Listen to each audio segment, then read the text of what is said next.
Okay. And Caroline, I don't know if you wanted to say anything or if you want me just to jump right in. I think you should jump right in. I think that an hour is going to feel very short given all of the material that I'm sure you want to cover, but I do want to say thank you. I know I speak for all 89 people who have signed up for this class by expressing tremendous gratitude. This, by the way, for you, all of you who have not had the opportunity or the privilege of learning with Keith, is his 10th year. Every year he comes to me. I don't have to ask. He comes to me and said, I want to teach this spring. I want to teach that. He is extraordinary and he's a true gift. I can't express my gratitude enough, but enjoy. You'll feel the same way after this class. Thank you. Yeah. Now, how do I? Well, thank you, Caroline, for those kind words.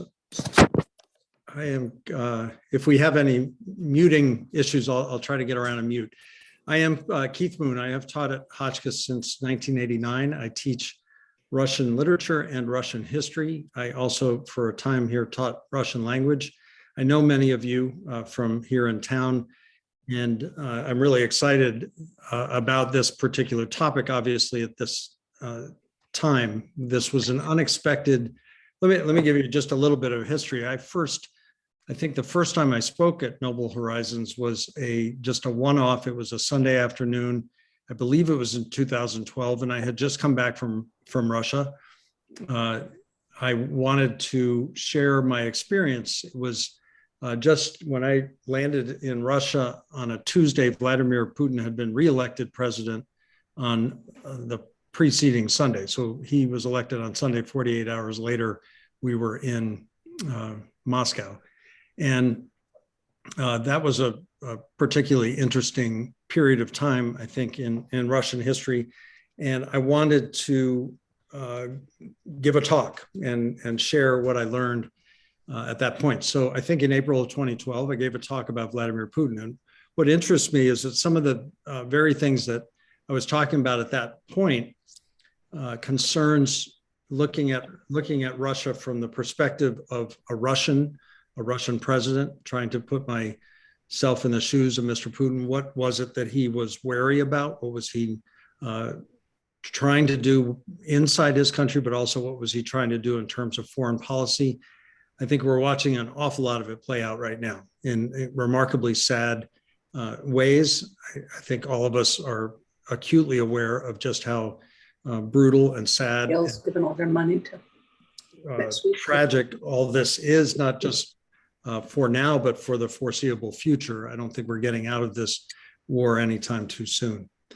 Beginning, I think, then that year, I started to teach a course each year in usually almost always something related to Russia. We did do one slightly different book on American politics last year, but most of the time we have read either novels or history books related to Russia. We've done Anna Karenina, we've done Crime and Punishment. We did the history book Nicholas and Alexander by Robert K. Massey a few years ago. Just a couple of years ago, we did Philip Taubman's book on Mikhail Gorbachev. Some of you were in that class. A very important book, I think, in terms of fully understanding what's going on in the world right now. In fact, I'm going to talk about Gorbachev a little bit in a few minutes. This past December, I had been reading this biography of Vladimir Putin, who I'll give some history of Putin himself in just a minute, make sure we understand who he is and where he came from. But he's been president of Russia, in essence, since New Year's Eve, 1999. And this biography actually was published in 2015 or 2016, something like that. Stephen Lee Myers continues to write for the New York Times. He was on the front page of the New York Times yesterday. But he wrote this biography after serving as the Moscow correspondent for the Times for something like 7 years or 9 years or something like that. It's a very well-researched book. It's a very thoughtful book. And I went to Caroline and suggested that we read this book. It seemed topical. It seemed on point with the other things that we've done in this course. And I did not have any prior knowledge that February 24th was going to happen, but this timing couldn't be better. I think what we'll appreciate as we make our way through this book everybody in the world is suddenly an expert on contemporary Russian history. Everyone in the world is suddenly an expert on Vladimir Putin. What this is going to give us is some background information that will be at times rather chilling. I think we will understand that these are what's being acted out right now in Ukraine is part of a very long plan of Mr. Putin's and something that he has had on his mind for decades.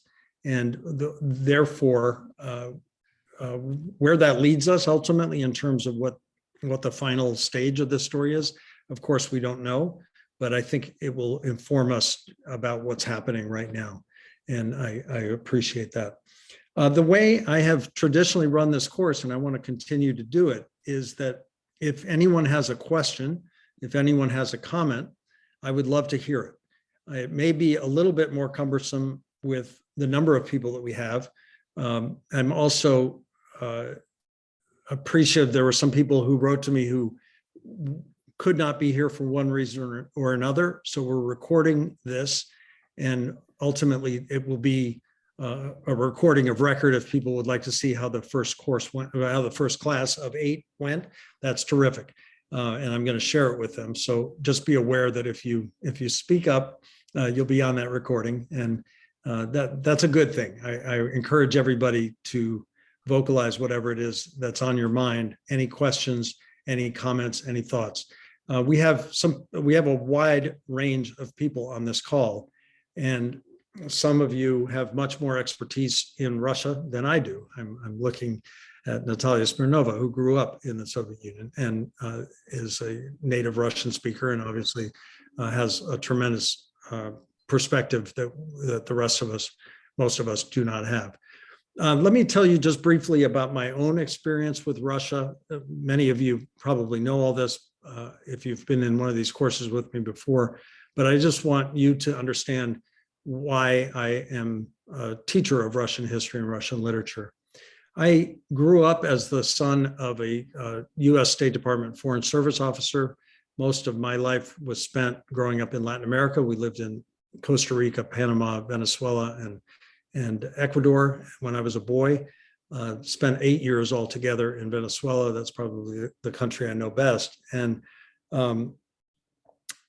whatever interest that sparked in me, when I got to high school, I decided that I would go with a friend of mine to his Russian 1 class. He was going to take Russian, and I thought, well, why not? I grew up speaking Spanish. That would be sort of interesting to see what that was all about. I loved it. He lasted 2 weeks and dropped it, but I stuck with it. And when I went off to college, they told me, I went to Dartmouth College. I went there. They told me that if I took 2 years of Russian, I could go on a trip for the summer, a 10-week trip to the Soviet Union. Leningrad State University offered a 10-week program for mostly Americans, but other non-Russians to come and learn about not just the language, but also about Soviet culture and the Soviet Union. This was 1983, 2 years before Mikhail Gorbachev came to power. This was a bleak and sad Soviet Union, to be perfectly frank about it, and a really interesting program. I was on the trip. Leningrad State University, by the way, is also Vladimir Putin's alma mater. So we share that, I suppose. On the trip, Michael McFaul, who became ambassador to Russia under Barack Obama, was one of the people on my trip with me. And the Fox News anchor, Laura Ingraham, was also on that trip. So it's quite interesting to think about those two in particular. One, I would call a liberal lion, and the other not so much, both being on that trip. There were about 120 of us altogether that were on the trip that summer. After 1983, I didn't go back to the Soviet Union until 1987, but I had continued my interest. I ultimately graduated from Dartmouth with a degree in Russian language and literature. I decided in 1987 to go back to school after teaching in Baltimore for a couple of years. And I went to have a degree, a master's degree in what at the time was called Soviet Studies, these days Russian Area Studies, from Harvard University. And I graduated from there in 1989 and came here to Hotchkiss at that time. I've taught Russian, as I said at the outset, Russian language, Russian literature, and Russian history. The Russian history course is the one course I believe that I've taught every year that I've been here. I currently have a section of 14, 11th, and 12th graders who are sort of blown away by the fact that a lot of our Russian history course curriculum right now is tune into the news and pay attention to what's going on right this minute. I have been back to Russia in total, I've been to Russia now 20 times. I've been to Ukraine twice. I've been to lots of the countries that are talked about on the news a great deal these days. Estonia, Latvia, Lithuania, I've been to those. I've been to Poland. I have never been to Moldova. That was on a bucket list that is going to be retired for the moment. I don't think I'm heading there anytime soon, but those are all places that are quite distinctly feeling an impact from what's happening right now in Russia. This course is going to be dedicated really to Russian politics, Russian foreign policy. I'm happy to listen to comments or take questions about American foreign policy, American politics, though I think I'm going to always try to direct us back to a focus on Russia rather than the United States. These are, certainly some of these foreign policy issues are incredibly complex. I do want to, and we will have an opportunity to talk about things like the expansion of NATO over the course of the last 30 years and a number of other related items. American foreign policy, it might come up, for example, the comparisons between what's happening today in Ukraine and what happened in Iraq in the Bush administration. I'm happy to entertain all those discussions, but I'm going to continually guide us back to talking about Putin, talking about Russia, and focusing on what's happening. What I enjoyed about this book, and I think you will too, is that we have an opportunity to see the growth of a relatively, there's nothing special about Vladimir Putin in terms of where he comes from. He's not the son of the former general secretary of the Communist Party. He's not in the classic sense of Tsarist Russia. He's not the Tsarevich. He's not the logical heir to any throne. He moved his way up, and we'll talk about how he did that and what it indicates about his personality. He worked his way up from a really fairly insignificant family. Not to disparage his parents, but they were not in any sort of logical position for him to rise up and become the most significant politician, certainly of the 21st century in that country, and maybe in the last 50, 70 years. What I think is important to note is that he came of age at a particularly fraught time for Russia. The Soviet Union, he was born in 1952. Stalin was still in power in 1952. And he grew up in what was very much a Soviet system without any real imaginable change to that. It was inconceivable, I think. I remember being there in 1983, and it was inconceivable that that country would break up and that country would become something other than what it was. I think all of us understood that the Soviet Union was a firm second world power and would be there probably forever. And by the time Putin was in his late 30s and early 40s, all of that started to come apart. And I think that really is a period of time that we're going to spend quite a bit of time thinking about and talking about what happened and what impact did that have particularly on him. I want to show you just a couple of things. I'm going to start here with a map just to help us orient us a little bit with where we are in the world. Sorry, my screen is not behaving. Just give me one moment. Those of you who have taken a class with me before know all too well that my Zoom skills are adequate but not expert. So I will do the best I can. But I want to show this map because I think it's an important, as we think about the world that Vladimir Putin grew up in. This was the Soviet Union, not just Russia, outlined or colored here in dark red, but all of the pink countries that are on this map were also part of the Soviet Union.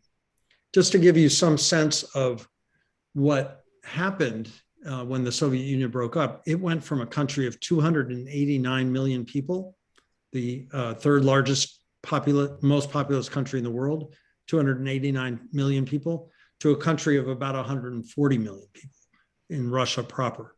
So it really was cut just about in half in terms of population.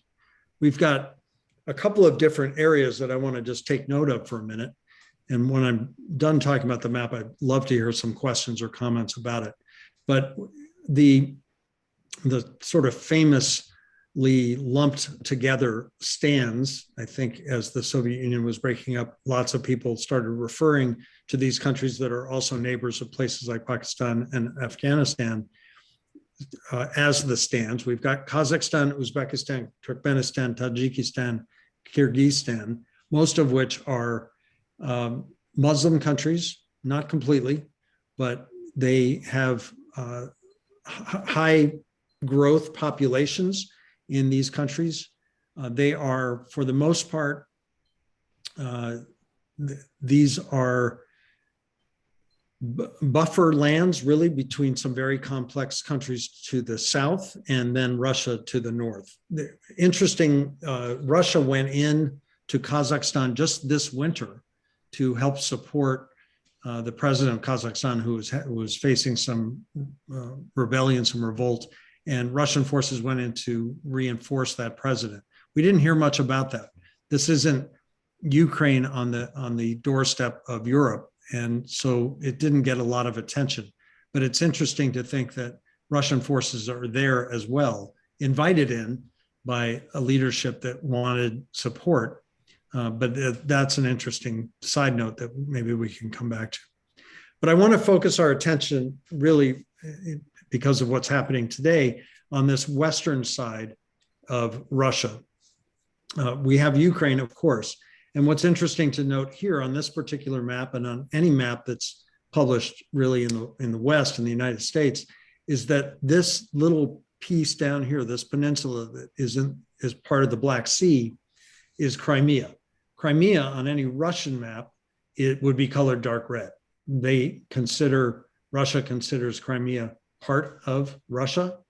In 2014, they annexed it, took it, and consider it part of Russia. Most of the rest of the world has not recognized that, refuses to recognize it, has sanctioned Russia over it, but that has not stopped them from treating it as their own property. So that a lot of the fighting that we've seen, particularly in places like the city of Mariupol, which is quite nearby, that all of the fighting that's been going on in eastern Ukraine, and that's some of the bloodiest and most fierce bombing that we've seen so far, is not very far from Crimea. Certainly one of Vladimir Putin's objectives is to control not just Crimea, but the land bridge to Russia. And he would like to control everything really here in eastern Ukraine so that this would be part of his country and not a neighboring country. I want to look at these other countries, some of which, all of them have complicated histories, and particularly complicated histories because of the two world wars that took place in the 20th century. Estonia, Latvia, and Lithuania, let me talk about them first. The Baltic countries, as they're known, they are distinct nations. They have distinct languages. There are also countries with significant Russian-speaking populations. The Soviet Union took them over at the start of the Second World War after the Nazi invasion of Poland, and then the Soviet invasion of Poland from the east in 1940. They absorbed Estonia, Latvia, and Lithuania into the Soviet Union and made them republics. There were 15 total republics in the Union of Soviet Socialist Republics. Estonia, Latvia, and Lithuania were among the first countries to break away from the Soviet Union when they were allowed to do so in the early 1990s. And since have also joined both the EU and NATO. So these are countries that were part of the Soviet Union, but are now members of NATO. And that is a piece to this puzzle that I think we'll have to keep coming back and talk to. Sorry, I'm not sure where the barking dog is coming from, but if you don't mind muting, that would help us. Let me talk about the two other countries before I come back around to Ukraine. Belarus. Belarus has not only remained an ally of Russia, but is an ally of Russia in this war. Russia launched its war from the north into Ukraine, which is the Belarus border is not very far from the city of Kyiv. They launched their war from Belarus, and now it is becoming more clear that Belarus is also going to add troops. They'll be fighting there as well. And then the little country of Moldova, which I mentioned a few minutes ago, wedged in there just above to the north of the Black Sea, right next to Ukraine. And that is Romania, that is to the south and to the west of Moldova. They are not members of NATO. They are vulnerable. I don't recommend that you buy property in Moldova. If there would be a next step, I think the two most vulnerable countries on this map are probably Georgia and Moldova, because they are not members of NATO and they are not protected by the kind of alliances that Estonia, Latvia, and Lithuania are. I skipped right over these three important, small but important countries, Georgia, Armenia, and Azerbaijan, which sit in the Caucasus Mountains between the Caspian Sea and the Black Sea, also former republics of the Soviet Union. All of them are independent, but in 2008, we saw a relatively small war break out between Georgia and Russia. The Armenians and the Azerbaijanis have struggled with each other, and there have been, I'm not sure I would go so far as to call them wars, but there have certainly been significant skirmishes that have broken out between those two countries. So that's not a part of the world without its own difficulties. It's worth noting, just while we're on this map, a couple more things. One, this little red spot on the far left of the map next to Lithuania, that's Kaliningrad, which is a part of Russia. When Russia pulled back from Eastern Europe at the end of the Cold War, they kept, not terribly unlike how the United States kept Guantanamo Bay as part of its military installations. Along the same lines, Cuba had become ultimately a communist country, but we had a military presence on that island and we refused to go. It's not unlike that, I would say, that this little strip here of land on the Baltic Sea, north of Poland, and just to the west of Lithuania is Russian territory. So that is part of Russia.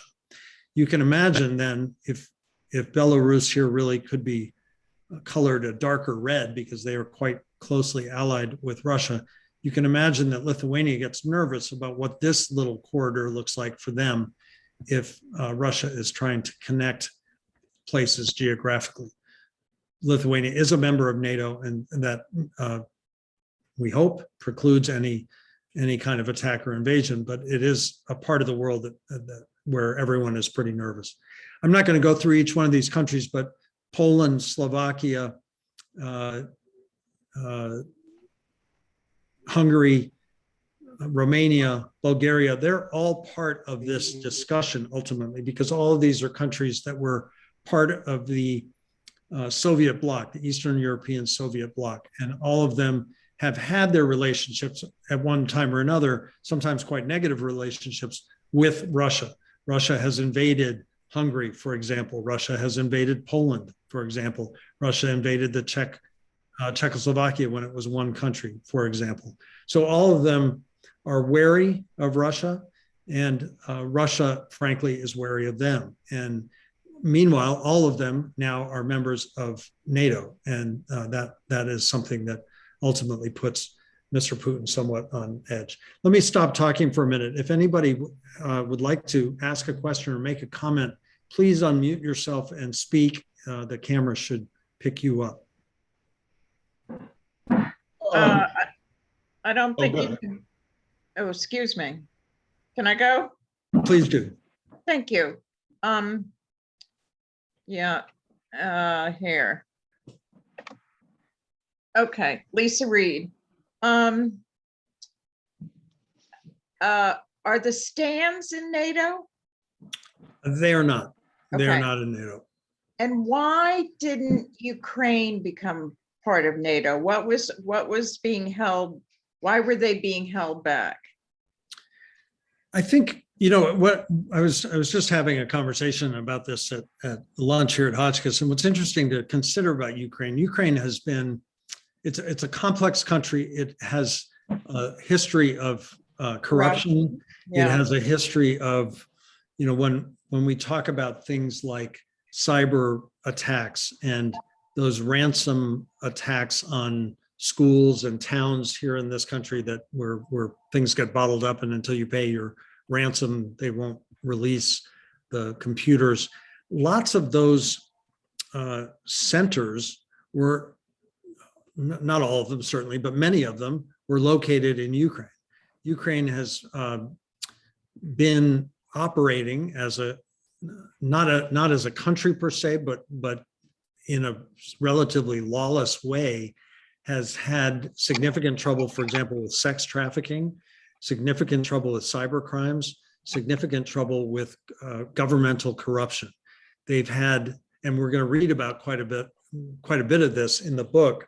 They've had very strongly pro-Russian governments over the years, and they've had very strong anti-Russian governments over the years. It's a pretty split. It's a pretty split country in many ways.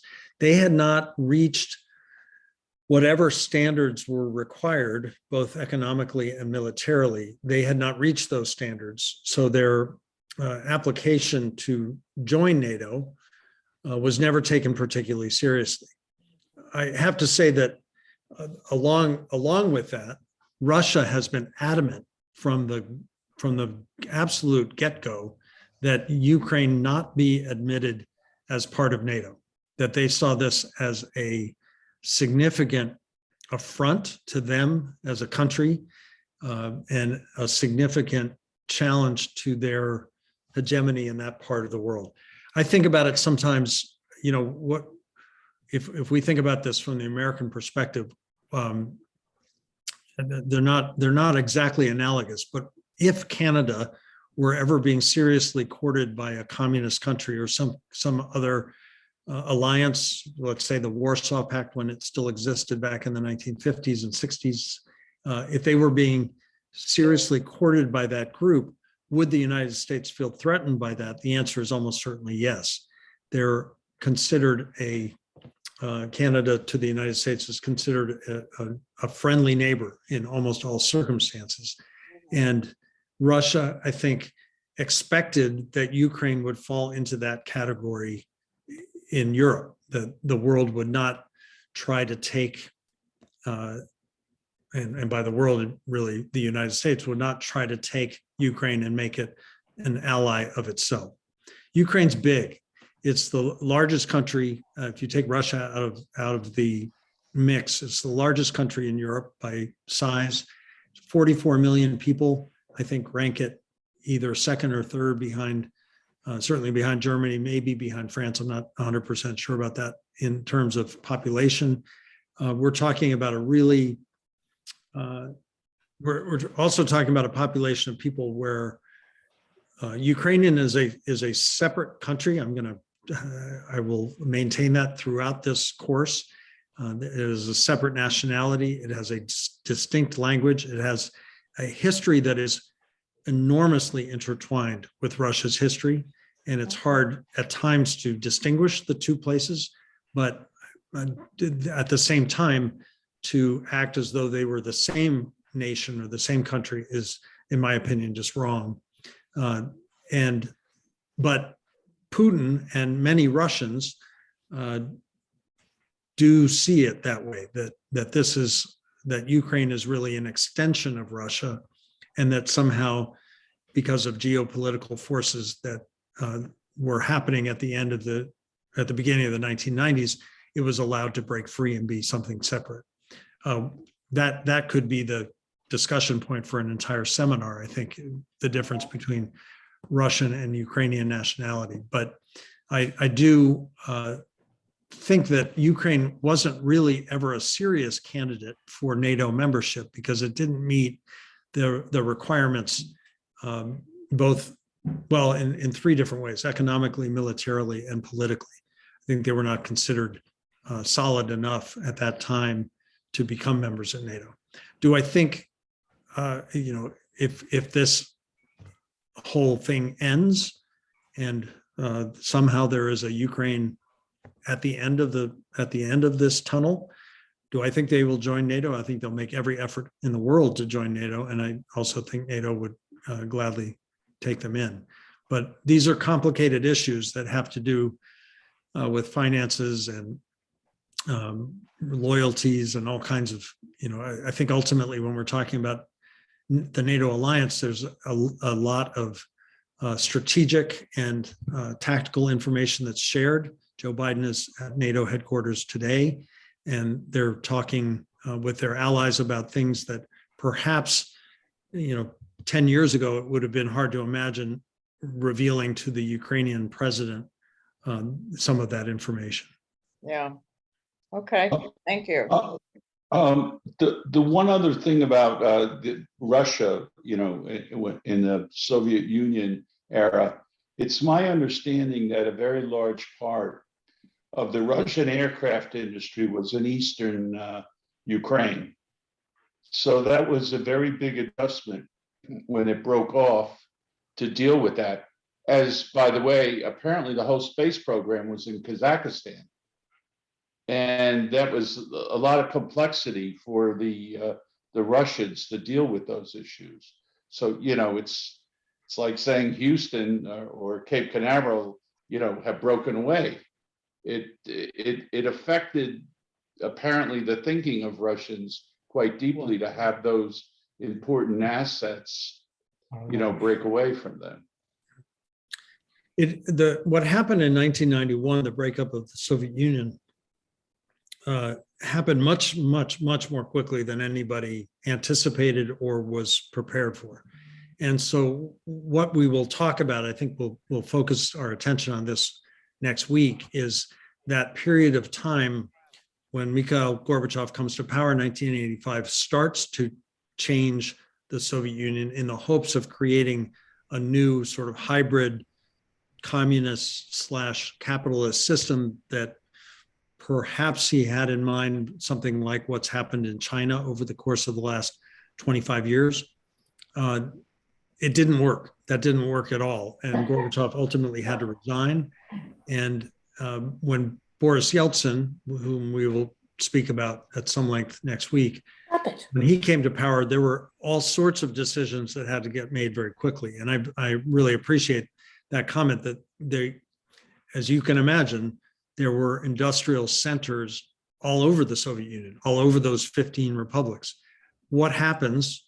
In fact, I can remember distinctly in the early 90s that there was an important organization trying to pull back all the nuclear weapons that were housed in different republics in the Soviet Union, trying to get them all back to Russia so that they were not, for example, in the hands of Uzbekistan or in the hands of Ukraine or in the hands of Latvia. Now, on the one hand, you might say, well, oh, great, Russia's got more nuclear weapons. But on the other hand, this fear was that there would suddenly be 13, 14, 15 countries, more countries in the world that were also armed with nuclear weapons, and that could create some real difficulty moving forward. I don't even know what to say. I think none of us know what to say when we look at the front page of the New York Times, as I did yesterday, and see an article about the reasonable use of nuclear weapons. This idea that these smaller nuclear weapons might become tactical weapons in a war like the one that we're witnessing right now. That's really terrifying, I think, to all of us. And maybe, as I think somewhere in the article, they suggested that the unthinkable is perhaps becoming thinkable to some members of both the Russian military, but also NATO's military. And that's a pretty frightening concept. I do think it's worth noting that Russia has done a tremendous amount of work to build its own proprietary in-country equipment and factories and things that it needs to build out its military. I think what we're witnessing, though, at the same time, is that Russia has not been as successful as they had been proclaiming over the last few years at rebuilding its military. I want to show you another couple of things. Yeah. Here is just a sort of crude timeline of Putin's personal history. We're going to be looking, of course, at in the first reading for next week. We're going to read about his childhood. We're going to read about his adolescence. We're going to read about his what happened to him after he graduated from college. I think rather famously, I think most of us probably know this about him. He was a member of the KGB, and the KGB had both internal inside the Soviet Union tasks of keeping society under control, but also had external tasks. And he spent a great deal of time, some number of years, I think it's 10, living in what was then known as East Germany. He's fluent in German, and he was a somewhat faceless bureaucrat for a number of years. Most people, certainly nobody in Russian politics, would have known who Vladimir Putin was until the breakup of the Soviet Union. In 1991, and we'll get into this quite a bit in the reading, he retired from the KGB, and he began work, the rather charismatic former mayor of the city of Leningrad, which would be renamed St. Petersburg after the breakup of the Soviet Union, the sort of crown jewel of Russia, as far as I'm concerned, this beautiful city where the Tsar of Russia lived after Peter the Great moved the court there in 1703. The city of St. Petersburg was run by a man named Anatoly Sobchak, and Sobchak brought this son of St. Petersburg, Vladimir Putin, to work for him. What we'll see is that over the course of this very important decade from 1991 to 1999, Putin was rising up through the ranks of the national bureaucracy. He was started in the city of St. Petersburg, but then expanded out to become the director of the FSB, which was the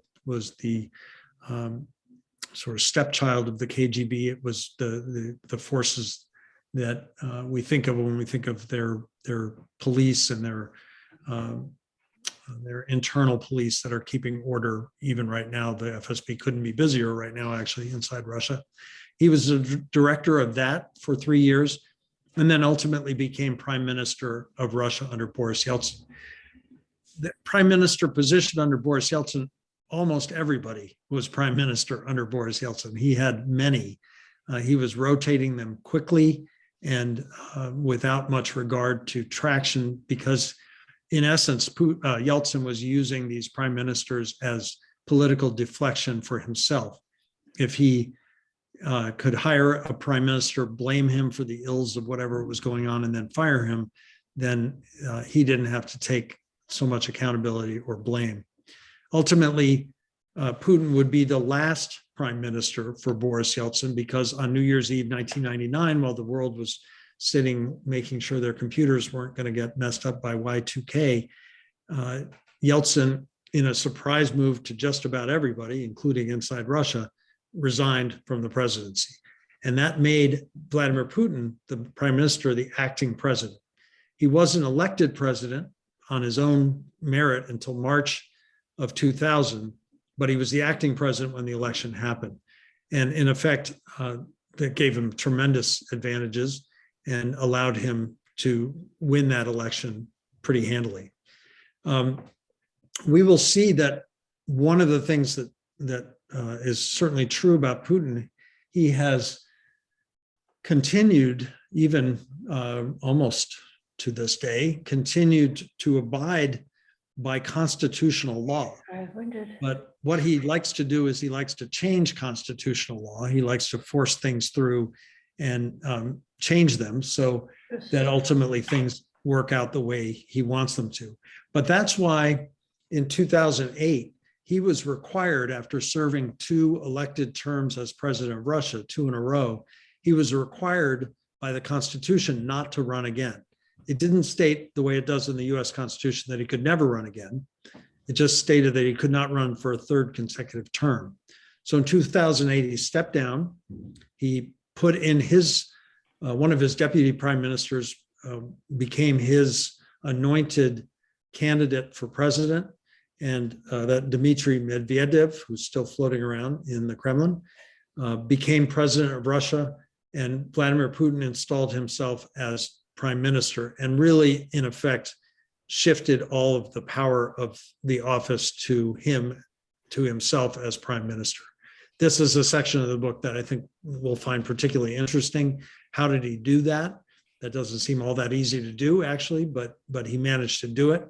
And so from 2008 to 2012, Russia really became a country led by a prime minister. 2012, Medvedev had the option of running again constitutionally, but there was a meeting between Putin and Medvedev. And when they came out of the meeting, it was agreed that Putin would be the candidate for president in 2012. Meanwhile, during the time that he was prime minister, he put through some constitutional changes that made it no longer a 4-year term, but a 6-year term, still limited at that time to being able to run only twice. But now running twice would put him, if he won in 2012 and won in 2018, he would be president until 2024. He did both those things. He won in 2012, he won in 2018. He just in the last year has changed the Constitution again. They took a vote at the Duma, passed through a change that allows him, and only him, it's distinct to him, to run again in 2024 and in 2030. So he has the potential to be president by the Constitution as written until 2036, which, if my math is right, would put him at 84 years old, and we'll see what happens at that point. But that's just a brief sort of crude outline of how he came to be whom we know him to be as president of Russia. As late as August of 1999, he had only a 2% name recognition in Russia. Most people in the country had no idea who he was when he became prime minister. He had been in these important jobs, deputy mayor of St. Petersburg and director at the FSB, but not a great surprise, I think, if you interviewed most US citizens right now and asked them who the director of the FBI is, they might have trouble coming up with that name. And Putin was probably even less known than that, because we're obviously a much more open society. So let me stop talking there for a minute and see if anybody has any comments or questions.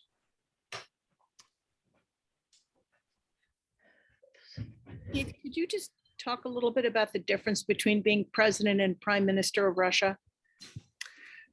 When it's Vladimir Putin, I don't think there is much difference. I think I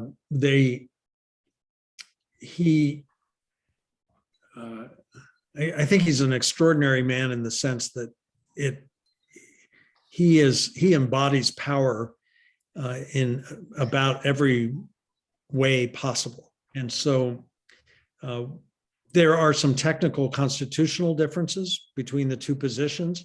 90% of the power in Russia, the Duma, the Russian Duma, which is like a parliament or a Congress, is a very weak body. It does not have much control. There is there's an example I can give that we'll see in the book, that there was a resolution passed, 400 members of the Duma, 399 voted for a particular change, and Dmitry Medvedev vetoed it, and the veto was not overridable. So in a Duma of 400, with a majority 399 to 1, they still couldn't override his veto. So it's a reasonably weak parliamentary system. The prime minister technically sits at the top of that parliamentary system. When Putin was in power, I think he really simply ignored most of the rules or the expectations, and he would give press conferences. Medvedev made his first overseas trip to Germany, and the day before, Putin flew off to France and made all kinds of headlines. Putin went to the Beijing Olympics in 2008 as prime minister, much in the same way that our vice president might go to the Olympics for a ceremony or something like that, when the war broke out with Georgia. And it was an astonishing moment. Nobody went to the media, the press, went to Medvedev to find out what was going on. Everybody went to Putin. It was clear that Putin was very much in charge. And it was, I think, simply understood in most of world circles and certainly inside Russia. So I don't think I can give you a sort of job description difference between the two roles. Certainly when Putin has held either role, he has been in charge of the country. I'll contrast that with when he was prime minister under Yeltsin. He didn't have much.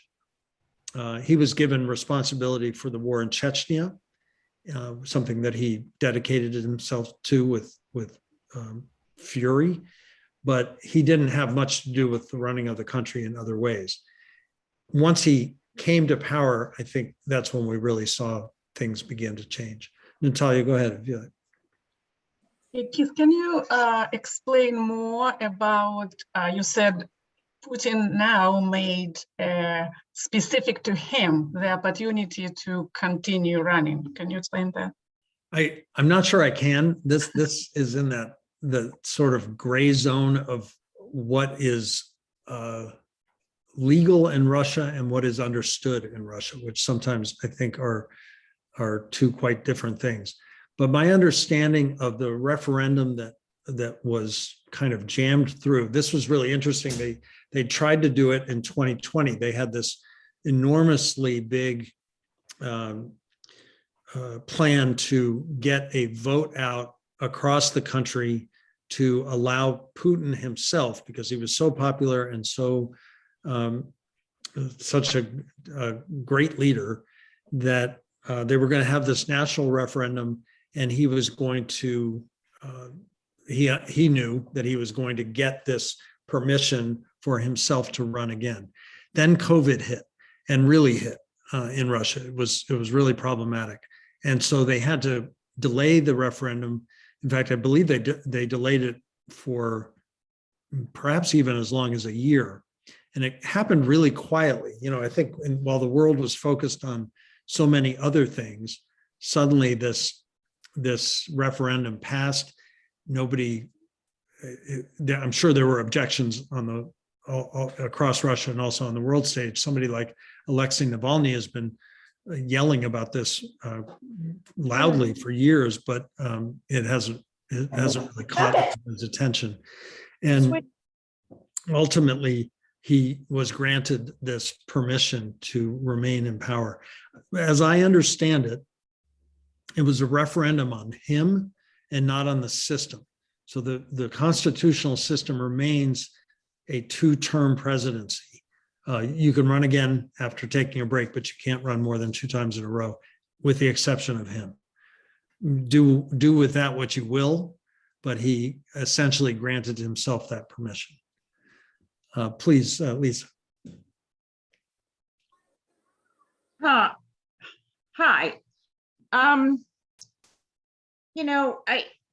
Can you tell me if in this reading or in your talk or anything, I'm sort of interested, I'm sorry, Brody, stop. Okay.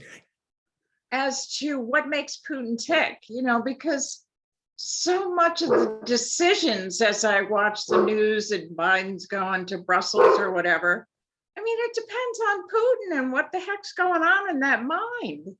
And, you glazed over sort of his parents, and yet I really wonder, Brody, stop. I'm sorry, we've had a bear around here and he's just bizarre with this bear.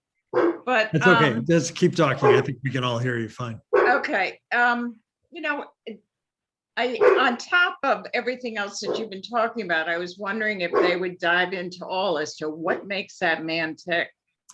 Absolutely. I think you're going to, this first reading will be very focused on his upbringing, his family, and the sort of special character that he was within his own family. And I also think, and this is an important part of this book, we begin to understand his interest, his I'm not sure what I would call it exactly, but this character trait of his as a risk taker. He enjoyed challenging expectations. People said he couldn't do something. Well, that's exactly when he did do something. And I think we see that in him as a teenager.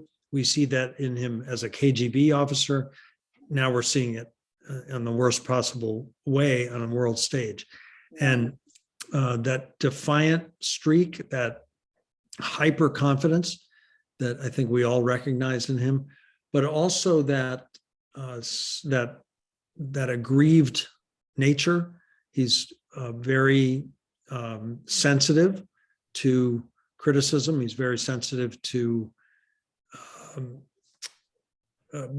that if anybody questions whether or not he is as legitimate as he should be, or whether his country is as legitimate as it should be, he gets that drives him bananas. And I think those are areas that are well worth thinking about, that ultimately he has grown into this, but we also are going to have an opportunity to see that it's part of who he has been for a very long time.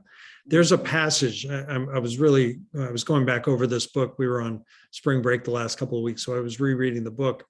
There's a section that we'll get to. It's not till almost halfway through the book, but it's writing about 2004, and some of the things he's saying in 2004 about Ukraine, he could have been saying last week. So this idea, I just had as I said, a conversation here at Hotchkiss about Putin at lunch, and somebody said, is he just a crackpot? Is he crazy, for lack of a better word? My answer is distinctly no. He is not. He is fulfilling what he has been talking about for decades, and that's more frightening, really. I think, because it's a sustained position on the world, a view of the world that is not going to change anytime soon. Yeah. The really startling, and we'll watch some of these when we get later in the book, the startling speeches that he gave on February 24th, for example, the speeches about the attack and his list of grievances with the world, they were pretty startling. I actually would like to, if anybody's got one more question, I'm happy to take it. And then I want to show a short clip of Vladimir Putin the day he came to office. But if anybody has a question real quick, I'd love to hear that. The comments you're making about him and the various things you said, what I've read about, unfortunately, very scarily about Hitler, Hitler had said many of the same things in the 1930s that Putin is saying now, and had the same grievances. Even the fact that I've seen said that Putin he's pushing 70, and he wanted to get this done before he got too old. Hitler made the remarks many times, if he wanted to go to war, he couldn't be that old. So much of what you're saying about Putin, I've read to be said about Hitler. It's really frightening. I don't want to overdraw the parallels, because I think we'll probably have to leave well, that. there were differences, you know. No, for sure. yes, certainly, but I think about, I was actually thinking about this just yesterday, this idea that, you know, Hitler comes out of the shamed and crushed and impoverished Germany of the 1920s. Putin comes out of the shamed, crushed, and impoverished Russia of the 1990s. And in both cases, they're major European countries that have been that have lost in some sense, and lost in particular to a growing Western and American philosophy and military power. And there are parallels there, to be sure. And I think what we're witnessing, what maybe is the most objectionable and most startling part of all this, is the idea that Putin would call Ukraine a Nazi country, or the leadership is a Nazi leadership in Ukraine. President Zelensky is Jewish. There's just, it's a game it's a language game, and it's just really revolting. I do want to close today. I really appreciate everybody's attention. And we're going to go spill over 3 o'clock here just by a couple of minutes. But I want to show you a very young Vladimir Putin. He was at the time, sorry, I'm doing my math here, 47 years old.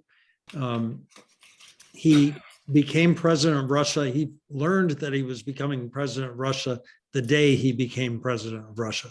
So what we're witnessing here is a speech he gave the next day on New Year's Day 2000. He couldn't look greener, and he doesn't have that, I think we'll all recognize immediately his face, of course, but he doesn't have that kind of cocksure, ultra confident way that we're used to. He also doesn't, we don't hear the same grievance language. So I thought it'd be interesting just to see him at this particular stage in his political career. Give me just one moment and I'll get this on the screen. It's about 4.5 minutes long, if you can bear with that.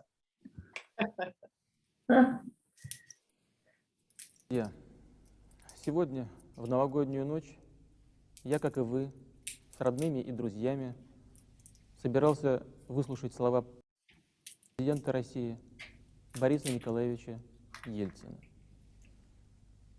Но вышло иначе.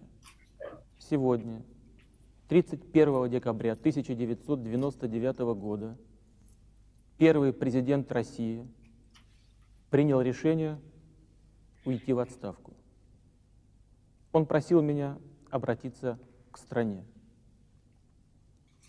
Дорогие россияне, дорогие соотечественники, сегодня на меня возложена обязанность главы государства. Через 3 месяца состоятся выборы президента России. Обращаю внимание на то, что ни минуты не будет вакуума власти в стране. Не было и не будет. Я хочу предупредить, что любые попытки выйти за рамки российских законов, за рамки Конституции России, будут решительно пресекаться. Свобода слова, свобода совести, свобода средств массовой информации, права собственности – эти основополагающие элементы цивилизованного общества будут надежно защищены государством. Вооруженные силы, Федеральная пограничная служба, органы правопорядка осуществляют свою работу в обычном, прежнем режиме. Государство стояло и будет стоять на страже безопасности каждого нашего человека. Принимая свое решение о передаче власти, президент действовал в полном соответствии с Конституцией страны. По-настоящему оценить, как много сделал этот человек для России, можно только через какое-то время. Хотя уже сегодня ясно, то, что Россия пошла по пути демократии и реформ, не свернула с этого пути, смогла заявить себя как сильное независимое государство, в этом его огромная заслуга. Я хочу пожелать первому президенту России, Борису Николаевичу Ельцину, здоровья и счастья.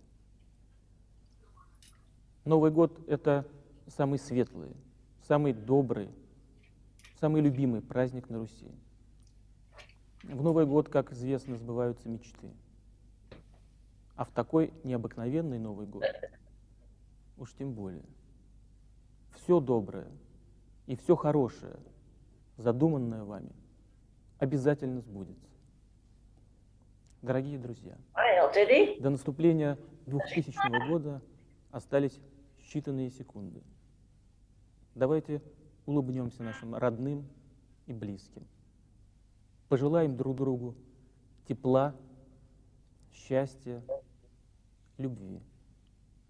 И поднимем бокалы за новый век России, за любовь и мир в каждом нашем доме, за здоровье наших родителей и детей. С Новым годом вас! С Новым веком!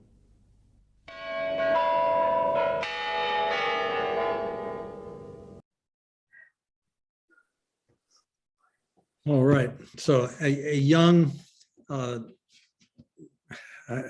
don't know, and Natalia is a better expert at this than I, but for all of Putin's strength and that uber confidence, he has a soft voice. He has what I would call, especially in that particular clip, a gentle voice. And that's always disconcerting to hear. But at any rate, I want to thank everybody. I just saw on my phone just seconds ago, I don't have any more information than this, but former Secretary of State Madeleine Albright just passed away. That's a sad note. But I want to thank everybody for your attention. We will talk about the first 50, 60 pages, I think it is. There's a syllabus, and I hope you'll follow it. And we'll be able to get into a lot of the things that we started to talk about today in terms of his family, his upbringing, his education. Where does he come from? Thank you all very much for your attention. See you next week. Thank you. I don't trust the guy even then. He's more likable then.